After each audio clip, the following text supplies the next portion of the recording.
Well, I do want to welcome all of you. For those of you, some of you were here last weekend for Easter. Some of you are brand new. My name is Chad. I'm the lead pastor here.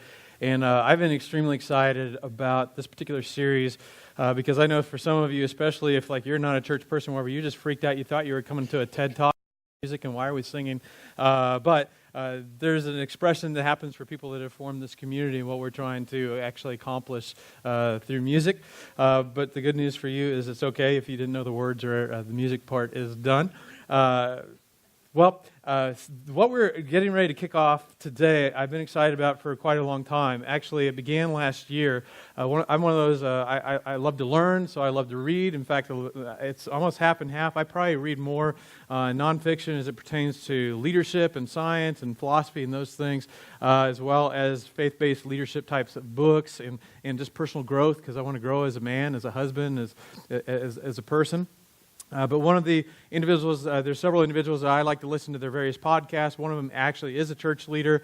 It's a large church in Atlanta, and I heard this series last year. I actually listened to it while mowing my yard. I'm like, oh my gosh, this is like so powerful. And then invited the core team to listen to, core leadership team to listen to as well. And we came to the conclusion, you know what, we want to, if there's any way we can do that, we want to contextualize it and deliver it here at New Life. So I actually personally contacted the church in Atlanta, said, hey, you guys did a great job on this, love this. And so we actually went through the steps, got their permission and everything, because the title, everything is not original with us, and we want to give due honor to them. But we are now going to jump into the series, and because of the approach of it, I'm so excited. And I'm so excited, as Jerry said, we don't want to just create a community that's just for people that necessarily believe the same thing, but we want to create a community in which we can have intellectually honest conversations about difficult things. And for us, and the reason I'm so excited is because this is getting onto the very foundation of it all. Now, what's very important to understand is that you are about to hear a 3.5-hour talk, but nobody wants to hear a 3.5-hour talk. So we've divided it over 6 weeks. So we are,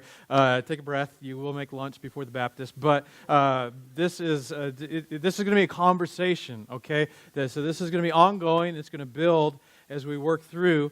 And so if you came in today, especially today and even next week, you think, you know what, he didn't even talk about the Bible, he didn't even talk about Jesus. You know, for those of you, if you're like God isn't your thing, you can be like, awesome, I love this church. Like, who believes that stuff anyways? But if you are a church person or you're a believer in God, you can be like, well, what? I can't go here anymore. They don't talk about God or Jesus. Just hang in there. All right, we'll get there. I get like 35 minutes today. That's it. So we will get there. So this is the beginning of the conversation. And it's very important that you don't get distracted by a text message or cat videos or social media or shopping on Amazon, because you're going to miss something. If you miss a little bit of what I say, it's going to throw everything off. You're going to hear me say something I didn't say, and that's going to create confusion and difficulties, and we don't want that to happen. So we're going to jump in to the conversation. Who needs God? Who needs God? And do we really need God? Some of us say yes, but we don't actually sometimes live like it. And other people say no, but as I engage with different people that say they don't believe in God or they're not sure, they find it very difficult to dismiss the whole idea of God. And for a lot of people, the real question isn't who needs God, but who needs religion. And more Americans than ever are backing away from religion and would say, you know what, we were brought up to believe that religion has the answers, that religion has the solutions, but as we look across the world, as we look at what is happening throughout the globe, religion is not the solution. Religion is actually the problem. In fact, some interesting things happened right after 9/11 when the Twin Towers were destroyed and the Pentagon was attacked and Flight 93 was crashed when the passengers fought off the hijackers. Some of you were very young when that happened. Some of you, you're like me, and you were aware. You're aware of where you were on that particular morning. I remember we were actually here from Illinois in Wichita, and my parents, somebody called me into the living room and had the news on, and I remember there stunned with the rest of my family. Where I was actually preparing to do the graveside for my grandmother that day because she had died about 2 or 3 days before. And we're watching there stunned, and I remember watching on live television as a second plane flew into the tower. And it was just something, it was just unbelievable, it was surreal, and it was hard to process. And everything kind of came to a stop for a moment as these images were coming live through the broadcast. Well, right after that, there was this initial surge in this country around everything Christian and Jewish, really everything religious. In fact, the Sunday after 9/11, the churches, the synagogues were packed with individuals, some who hadn't been there for years, some people that weren't even sure what they believed. The second Sunday after 9/11, same thing. They were just packed. The third Sunday after 9/11, it was right back to normal.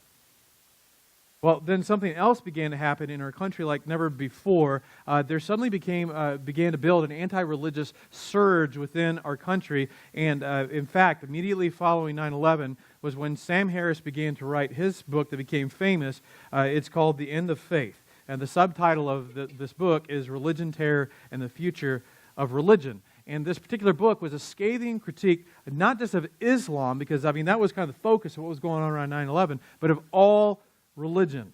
And he turned it into publisher after publisher. He turned it into 15 different publishers. All of them turned it down, refused to publish it, because part of the thought was a book that might be anti-Islam, that might sell, but a book that's anti-Christian, especially in this environment, is not going to sell. Well, we finally got a publisher to take it on, and it very quickly shot to number 5, and ended up 33 weeks on the New York Times bestseller list.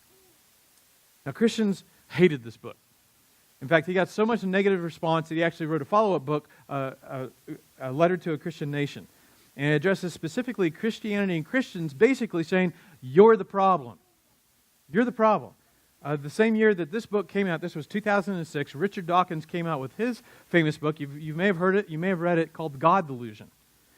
And some of you read it. I read this book several years ago, and near the beginning, Richard Dawkins tells the reader up front the purpose for the writing of this book. He says, if this book works as I intend, religious leaders who open it will be atheists by the time that they put it down. And this book sold over 33 million copies. And it's been, over 3 million people have purchased the book. It's been in over 35 different languages. Now, the year after the God Delusion, journalist Christopher Hitchens, he began to write a series. He published his book, God is Not Great, How Religion Poisons Everything. And once again, this was an attack on all religion. I actually read this book also many years. You're like, Chad, you need to broaden your reading list. But throughout this book, his point is religion is the problem, all religion.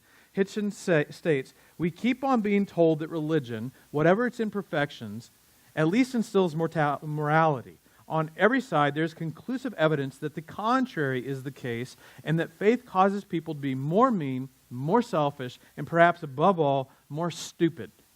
And I'll just be honest, because I have kind of a twisted sense of humor, because I actually listened to an audiobook, and I just kept finding myself laughing. He loves the word stupid throughout. Like that's his favorite descriptive word. Now, for a few years, these guys were rock stars. They were on late-night television. They were on college campuses. They were all over YouTube. They were invited into debates. They did TED Talks. They sold millions of books. They've been watched over and over. And what had already began to pick up speed, especially with these guys involved. And a significant percentage of the population began to disconnect from all things religious. In fact, so many people have disconnected from religion and faith and God and all of these things is there is now actually a category for them. And if you fit in this category, that this is what you are. You're a nun. So you're a nun, and a nun, and you got to spell it right, N-O-N-E-S. These are people who self-identify as atheist or agnostic, or people who would say that their religion is nothing in particular. Roughly 23% of the U.S. adult population would fall in the category of none. Roughly 35% of millennials would say, listen, we're theologically agnostic, we're theologically apathetic, we just don't know, we just don't care, we just don't need it. And nuns would say, the nuns that I know, they wouldn't say that atheism is all that attractive. It's just that they find religion extremely unattractive. And so they would say, I am just done with religion, we're done with church, we're done with the God that we were presented with as children, we are just done. So now some of you have a category, you can call home, tell your parents, don't worry about me, I'm a nun. So spell it again. Now, obviously, I can't speak for all religions, but I can say with confidence that the millions of people, the millions of millennials, especially that have wandered away, that have migrated away from the church. These are the ones that they know all the Bible stories. They can find the book of Revelation. They know about some sort of creation account. They know the majority of nuns that migrated away from the Christian faith. and again, I can't speak on the behalf of all religions, but I can speak on the behalf of Christianity. My observation is that they have done this. The majority of Christians have migrated into the none category, that it is the church's fault. It's the church's fault. It's people that have done or do what I do as far as leading in the church. It's our fault. Because when you open the pages of the 4 accounts, for example, of the life of Jesus, Matthew, Mark, Luke, and John, there's something that is undeniable as you look into these accounts of Jesus and his interactions with people. And it's undeniable that people who were nothing like Jesus liked Jesus. The person Jesus. Not just the miracle worker, not just the teacher who taught stuff, not that there was something about Jesus that was attractive and that people that were nothing like Jesus liked Jesus and he liked them back. And we are supposedly the body, for those of us that would say, I believe in God, I believe in Jesus, we are supposedly the body of Jesus. So in other words, if Christianity isn't compelling, if Christianity is so easy to migrate away from, I'm convinced it's because we have the wrong version. And one of the things that convinces me is my own experience with Christianity or dealing with church people. In fact, some of my greatest hurts and conflicts in life have not been with atheists and agnostics. It's been with church people. Okay? And then there's the deconversion stories that I hear from people as I sit across from someone and I share a drink with them, I share a meal with them, and I listen to their story about how they grew up in faith or their parents grew up, made them go to church and all these things, and they were raised in this, or I think of the stories that I've read, the emails that I've gotten, people that have deconverted from Christianity. They'd say, I grew up in church, I used to go to church, I am not a Christian anymore. And sometimes it's because of tragedy. So sometimes it's kind of instant, sometimes it's a process, sometimes it's a book that someone reads. Just a few months ago, I sat across from an intelligent young professional who several years ago, he graduated from college, he went into Europe to do some work there, he's in Wichita now, but while he's there, he picked up the God Delusion, and so read the God Delusion, and that combined with some other things, when he got done, it was a tipping point. He said, I just didn't believe anymore. Now, sometimes it's new friends. Sometimes it's moving to a new culture, but here's the thing: I have yet to have somebody share with me or have a conversation about their story from deconversion that had anything to do with Jesus. And as I listen to these stories, as I talk to these people, some people they're close friends, some people they're family. I have these conversations, and I hear these stories, and I think, wait a minute, I don't believe in that God either. Wait a minute, you were right to abandon. That thing that you found so offensive about the church or about church people or whatever, the first century version of Christianity never embraced that. You were so right to have abandoned that.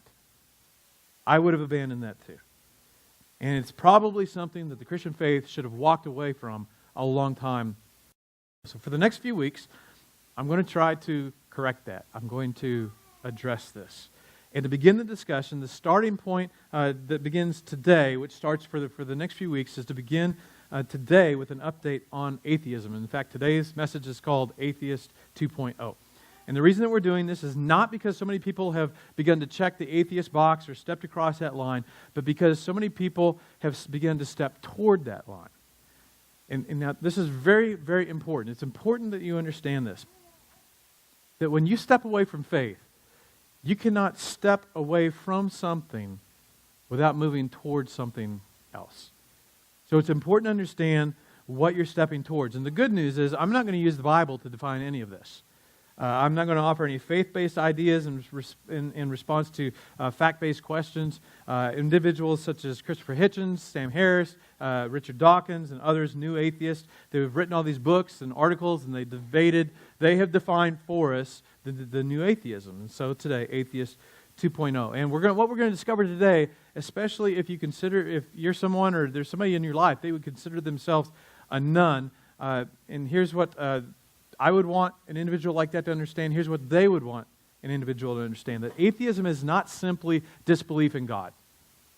Okay? Atheism is not simply, I don't believe in God anymore. Atheism is actually a complex belief system, just like Christianity or any other world religion. Now, some would assert, you even go to the American Atheist site, some would assert that atheism is one thing, a lack of belief in any God. Now, at its irreducible minimum, that may be true, But atheism is actually, that then projects, it then creates a complex belief system that logically leads to some unsettling conclusions. And now this is important. Unsettling is not a truth test. Something can be unsettling and still be true.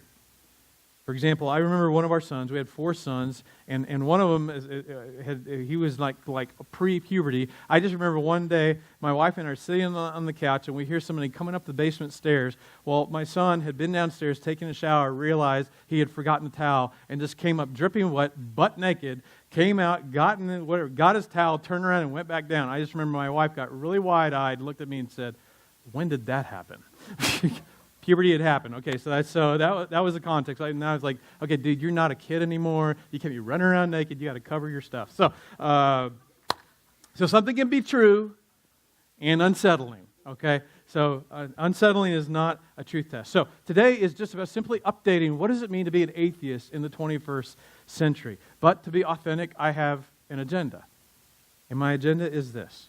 For those that have stepped away, whether it's you, somebody watching online, for those of you that have stepped, that you've walked away, I want to broaden your thinking just a little bit.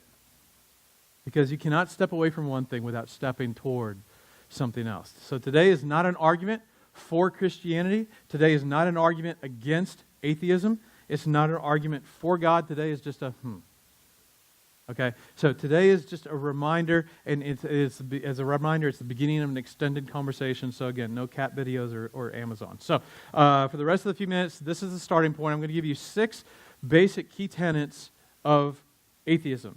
And so if you're one of those people, like, I've lost interest in God and church and reality, I really do agree with Christopher Hitchens, faith, belief in the divine, or something beyond that is stupid. That's a great word for it. Well, here's what it means to be a 21st century atheist, because you can't move away from one thing without moving toward another thing. So here we go. The first 3 may be new to you. I'm not making any of this up. I'm not pulling any of this out of context. Google is your friend. Fact check me. All right. The first one is this. I'm going to call it the illusion of self. The illusion of self. All right. So Sam Harris states it. He says it this way. Our conventional sense of self is an illusion. If there is no God, and perhaps there's not, there is no God, there is no you. Okay, there is no self. 5 years ago, Sam Harris, that he actually interviewed a guy by the name of Bruce Hood. Bruce is an incredibly intelligent man. He is a director at the Experimental Psychology Department in the University of Bristol. He was a fellow at Cambridge University and the University College of London, which is ranked as one of the top 10 universities in the world. He is a visiting scientist at MIT. He's a faculty professor at Harvard University. He has been awarded the Alfred Sloan Fellowship in Neuroscience. So in other words, he's smarter than all of us combined. So this man is super smart. So Sam Harris is interviewing this guy, Dr. Hood, who wrote a book entitled The Self-Illusion. And he asked him this question, what is the self-illusion? He says this, for me, an illusion is a subjective experience that is not what it seems. Illusions are experiences in the mind, but they're not out there in nature. Rather, they are events generated by the brain. Most of us have an experience of self. I certainly have one, and I do not doubt that others do as well. An autonomous individual with a coherent identity and a sense of free will. But then he says this, but that experience is an illusion. In other words, in a world where there is nothing but biology, chemistry, and physics, the sense of personal identity is an illusion. There's no room for self. There's no place for no room for self. Christopher Hitchens, in his book Mortality, this book was actually published the year after his death. Christopher Hitchens passed away in 2011 from pneumonia that was related to his ongoing battle with esophageal cancer. And when he was first diagnosed, he realized this was basically a death sentence. He was going to die from this. So he was a journalist, he was an atheist, and so he ended up writing 7 essays that were ultimately put into book form. And they basically chronicle the final year, the final months of his life. In fact, there's an 8th chapter in which he's dictating to his wife as she's dying, and it's essentially fragmentary jottings is all it is, because he's dying, he's losing his ability to communicate, so there's only bits and pieces in this last chapter. So this is basically the journal of a dying atheist. Basically, there is no God. I'm going out. That's it. There's nothing after this. I'm going out all the way. And in this book, he shares about conversations that he was having with his doctors during treatment. And the doctors, as doctors will do, kept saying to him, Christopher, your body is fighting. Your body is trying. Your body is reacting to these things. And finally, he stopped them and he said, listen, I finally said to them, I don't have a body. I am a body. I don't have a body. I am a body. And see, he's right. Because if there is no God, and if you and I are purely chemistry and biology, driven by the laws of physics and nature, then that's true. There is no Chad. I'm just a body. I'm just chemistry and biology. That's it. But imagine trying to live this way. Because I don't think you can. Because, but for a couple of days, what would it look like to live your life as if everyone around you, everyone in your life is nothing but chemistry and biology driven by the laws of physics and nature? So if you have kids, just body. You have a spouse, a boyfriend, a girlfriend, just bodies. Just chemistry and biology. Your parents, people that you love, people that you care about, it's all delusion. They're just biology and chemistry. That's it. There's no you, there's no me, there's just biology. And it's nearly impossible to wrap our minds around this kind of idea and this kind of concept because there's this idea of self. There's this idea that there is something beyond my body. And it's so ingrained into our experience. But he's right. If there's no God, there's no you. It's all an illusion. There's no self. It's just biology. Now, again, that may be true. I'm not trying to say it isn't.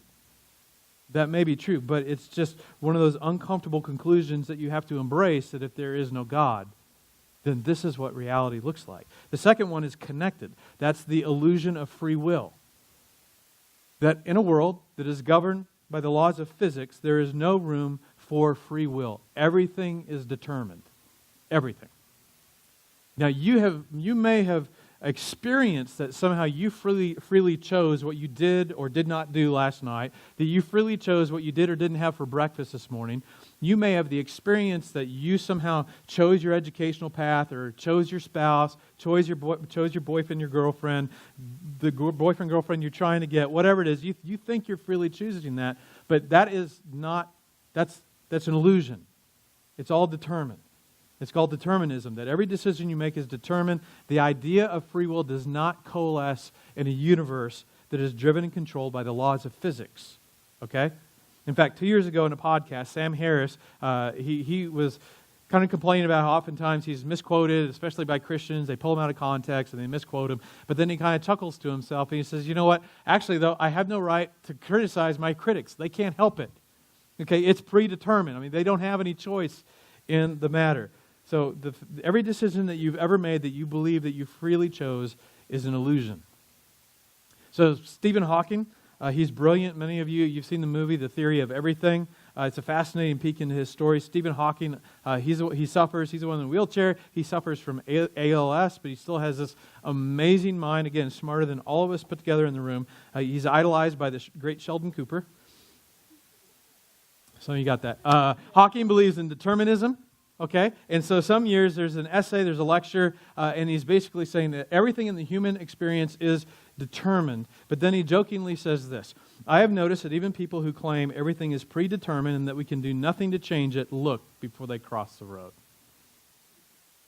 Because once again, we bump into something that may be true. I'm not arguing that it's not true. But when it comes down to it, it is in fact unlivable. You cannot live as if you are only biology and the people around you are only biology, and that you can't control any of your decisions. Because if you start living a life in which you can't control any of your decision, you will eventually be locked up by other biology and you'll lose the freedom that you only thought that you had. So the third one is the illusion of value. See, we believe in this thing called value.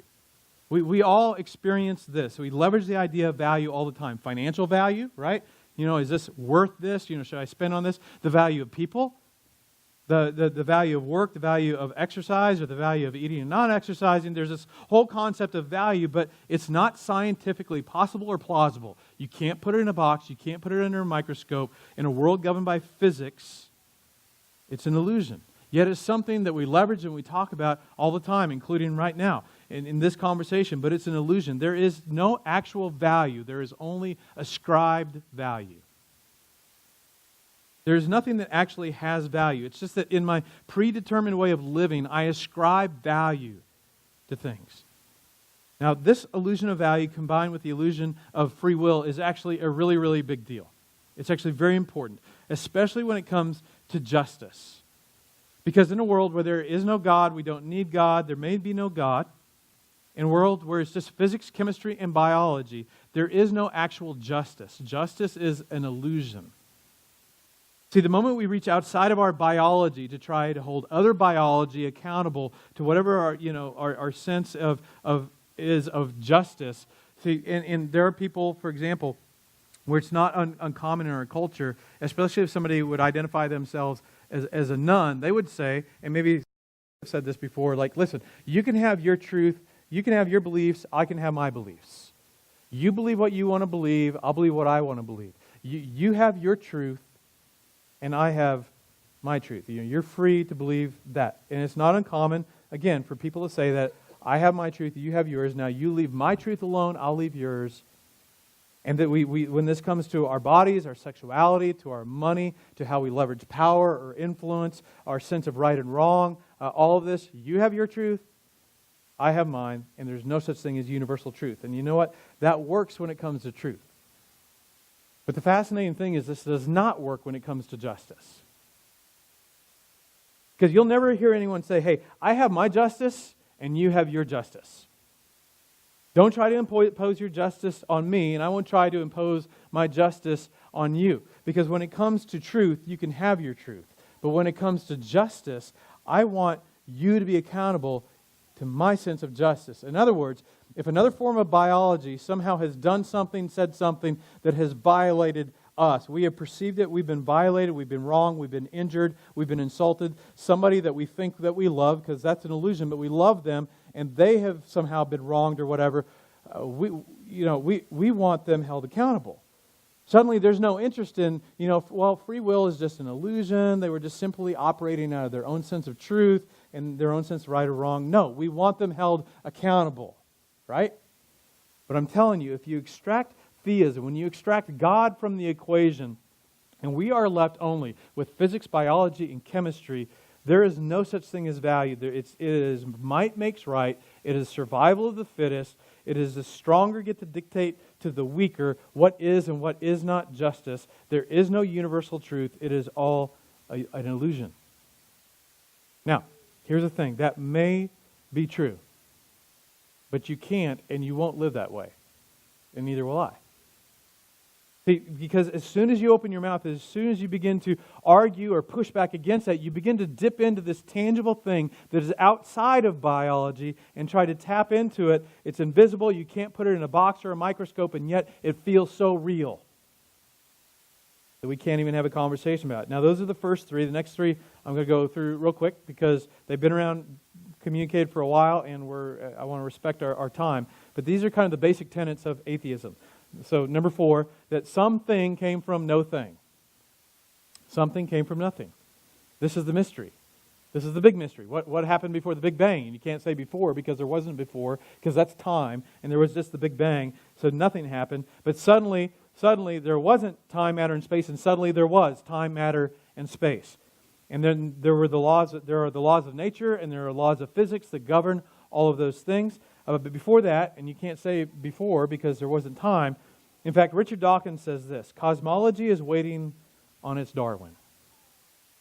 So Darwin gave us natural selection and evolution, but we're still waiting on an individual to come along that gives us a plausible theory, a believable hypothesis that isn't so extraordinarily improbable that it falls into the category of impossible. We're still waiting on someone to come up with this.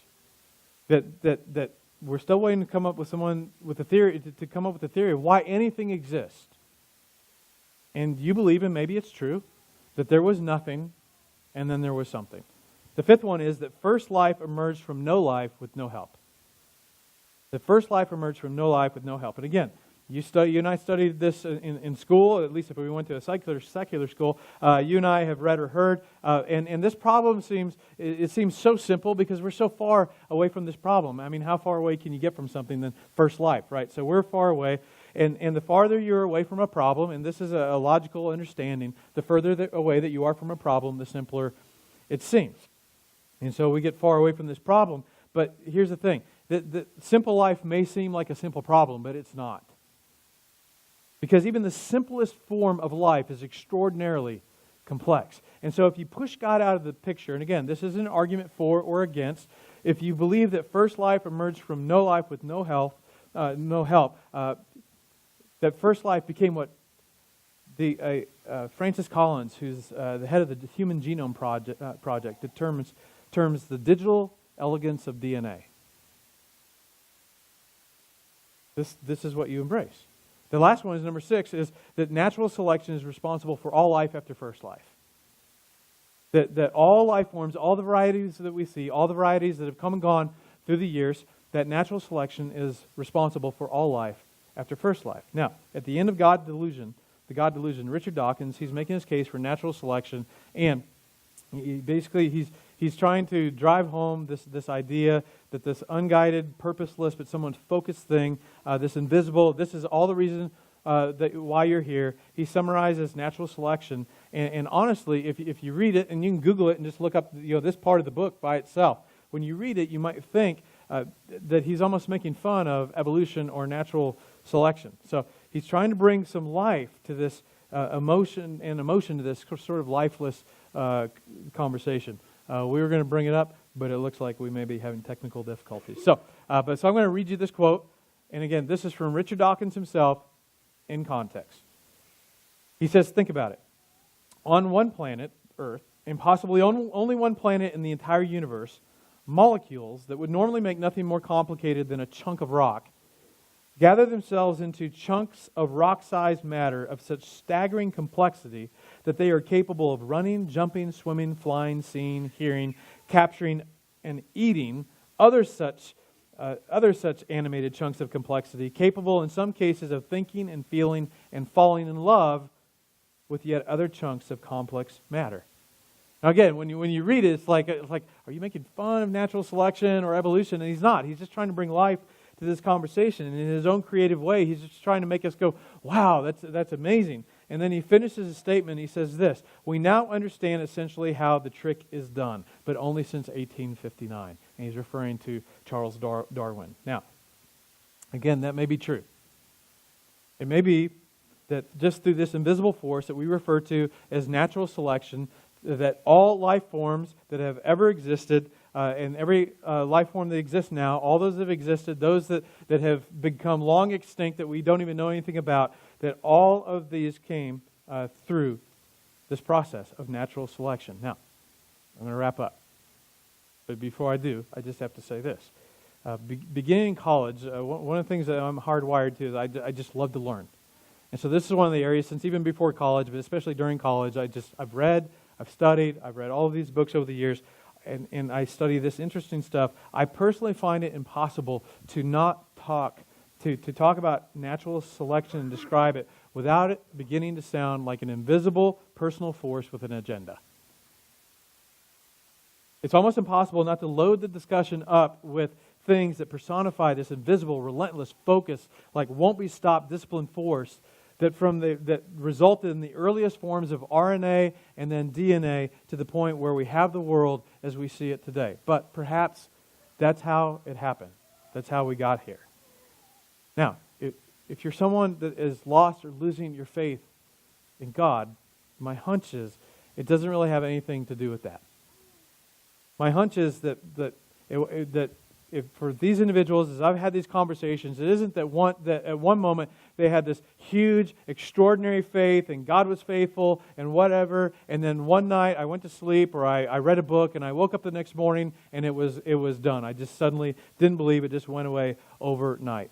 In fact, as I talk to individuals, I find out that the struggle has very little to do with atheism or the creation of the universe or where did first life come from or all of these things. It has almost nothing to do with that. In fact, some, as you might be listening, you're thinking, you know what, I don't necessarily believe that, or you're right, I don't believe that we can live that way, but I don't necessarily have to believe that, not believe in God and then also believe that. And the smart guys would say, yes, you do. But see, for most people that are struggling, or they are walking away, or they've walked away from it, that is not the root of the problem. Now, you may have used some of these arguments and even some of these authors to kind of support your arguments, especially with your parents or other people that aren't as smart as you are. But for just a moment, if you're someone that you would set aside those defensive arguments, and if I were to sit with you and listen to you tell me your story of when it came down to it at the end of the day, the loss of faith wasn't about struggling with all of this high-level academic thought. It's far more personal. It's not that atheism has somehow become more appealing or become appealing. It's just the version, and this is what we're going to talk about next week. So this next week is going to be so important. It's just that your version of theism has lost its appeal, and in fact, it doesn't seem like it could even be real.